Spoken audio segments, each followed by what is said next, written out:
your own life to GTV Africa. At this point, I have with me a former minister, a former governor, and currently senator of the Federal Republic of Nigeria. Join me and let's listen to him. My name is Ibrahim Shekarau, former governor of Kano State and former minister of education in the Federal Republic of Nigeria, and currently a serving senator representing Kano Central from Kano State. Well, first of all, let me make it very clear. It is not a disagreement between two individuals of Ibrahim Shekarau and Abdullahi Umar Ganduje. It is a disagreement which is institutional. It is about the party. Our complaint is that there was no what we call inclusiveness in the process of the congresses. That is the bottom line of the disagreement.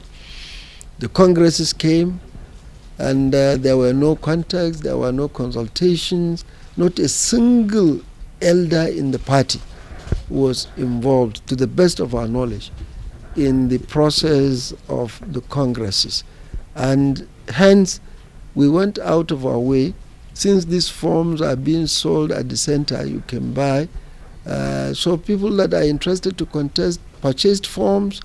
And when we realized that the party under the leadership of His Excellency the Governor and the clique of some few have hijacked the whole process, we decided to conduct a parallel congress.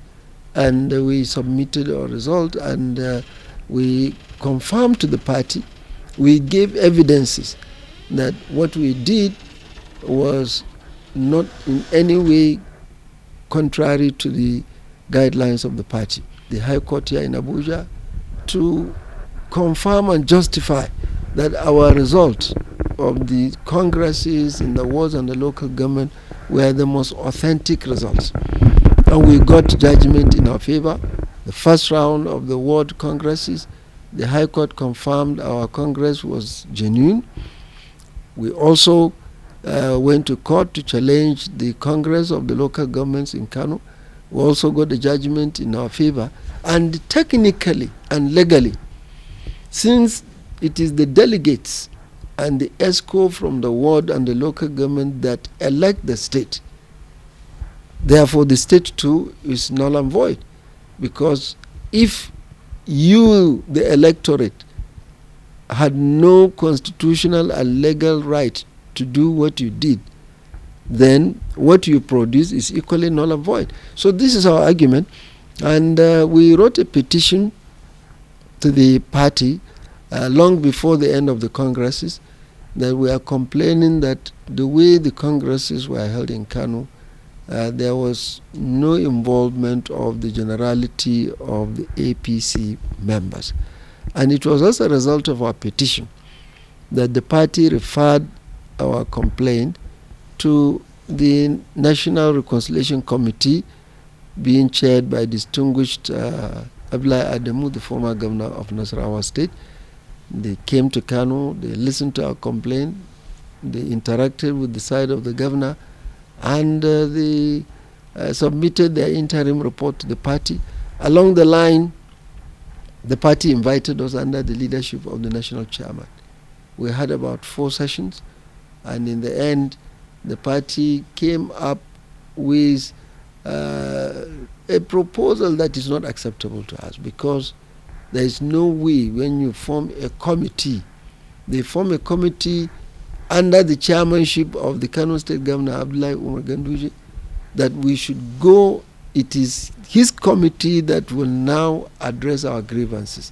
And we felt we're not going to get justice in the first place, because we complained against his leadership and others in the party. So there is no way you can now return us back to his hands. If we knew they would be fair to us, we wouldn't have come up here to the national headquarters. We would have complained to him. So this is our grievances, and we have written to the party our stand that we are not comfortable with that arrangement, and we are confident that the party will look at it again as leaders and people who really want to give every member of the party some sense of belonging. We are still very hopeful and optimistic that the party will listen to our grievances. And if party fails to listen to your grievances, what happens? Well, I think, you see, I don't think I would want to even think in that direction. I have no doubt. I trust the leadership. I trust those in the leadership. So this issue is a give and take situation. We made submission. Gandwiji side made submission. Party came up with a certain process, which we faulted anyway. Nobody is perfect. We are now waiting to hear from them, and I'm sure the leadership has a very good listening ears. We are confident. I don't think we get to a point whereby we'll say, okay, we give up, or the party will say, take it or leave it. No. We are confident that some resolution will be arrived at. In a few days' time, the party is going to its convention to elect new executive in the NWC that will pilot their affairs. What advice do you have for caretaker committee? Well, my advice is that caretaker committee should be mindful of the concluding period of their assignment. And it's like they're writing the conclusion of their political career. And I believe they will be mindful of that.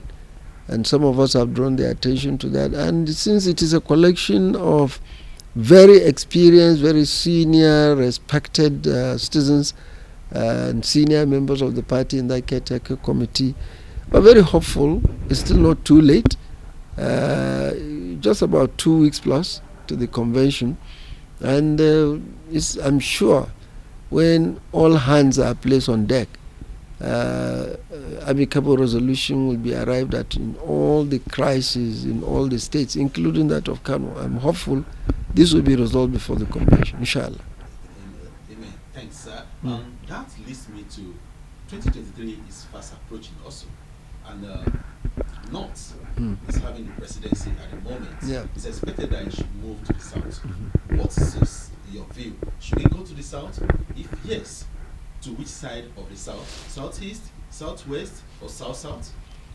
Now, you see, my take in this, I've always argued the key word in all of this thing is justice and equity.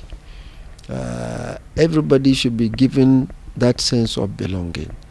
I don't even call it zoning. I always prefer to use balancing. Even the United States, that is 240 something years into democracy, they do this kind of balancing. And there is what I always call constitution of common sense.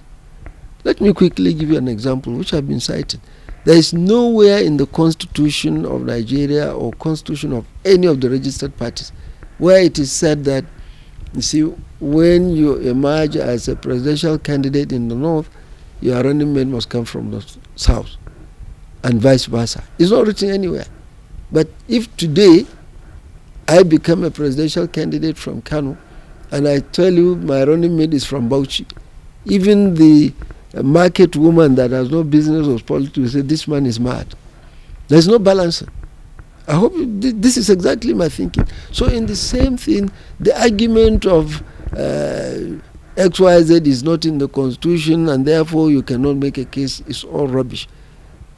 We still don't have the 6 geopolitical zones written anywhere in our constitution to date. But today, there is nothing the federal government will do, or there is nothing any political party will do in terms of sense of belonging without taking care and taking note of the 6 geopolitical zones. But it's not written anywhere in the Constitution of the Federal Republic of Nigeria. But yet it has come to stay because it is given sense of belonging, it portrays equity and fairness. So these are some of my arguments that, look, if today President Buhari is the president and is from Northwest, I don't think it will be out of place if the party or the electorate or whoever is planning the whole thing, whether zoning or no zoning, whether you call it balancing or no balancing, the party, my appeal is, should give special attention to the process that will ensure every member of the party from different parts of Nigeria will have sense of belonging. And this sense of belonging doesn't have to be a written thing, some understanding. In 1999, when there was a general consensus that the Southwest was probably not being treated fairly in the election of 1993 of Abiola, which was scuttled halfway, all the major parties, APP then, before it even became NPP, and PDP, all the big political heavyweights decided that Southwest should have the presidency to console the people of the Southwest. Nobody sat down to write all these in the parties. So these are some of the things that we should always take into consideration. What do we do to really give sense of belonging to everyone? So this is my stand. This does not stop you from getting the right quality. I've always argued there is none of the states today, 36 states and FCT, there is no state where you will not find dozens of qualified, capable, credible people to lead Nigeria in all the parties. So the question of, because you said, okay, let it be this, let it be here, let it be there, you are sacrificing quality now, that doesn't hold. We should go with the two. While you're talking of credibility, quality, and the right person, that does not stop you from bringing the aspect of balancing.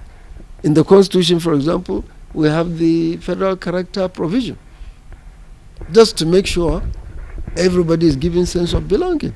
Why don't you argue, so, okay, let's remove this from the Constitution, let it take its natural course? That's not helpful. The same argument that made our elder statesmen right from the beginning to put in the federal character concept in the Constitution is in the same spirit that should be applicable in all that we do, to give everybody a sense of belonging so that there will be peace. In your view, to make balancing, it should go to the south? Not any particular zone, not any particular zone. So, because this north-south dichotomy, I think it is going to be unfair to basic history to deny its existence. It exists, whether we like it or not. And if somebody exists, rather than own it up and make best use of it, rather than blindly push it away while it is really there, and you try to ignore it unnecessarily, it will become a problem to you. You rather appreciate it, and just like Sadrona said, let us recognize our differences. Let us agree we have differences. Identify the differences, and if I know your likes and your dislikes, I will live in peace. I will avoid your dislikes and emphasize your likes, and try to identify where do we converge with commonality, rather than closing our eyes that I refuse to recognize your culture, I refuse to recognize your dislikes. That's not helpful. Let's agree we have differences, and let's use those differences to close the gap. That's my stand.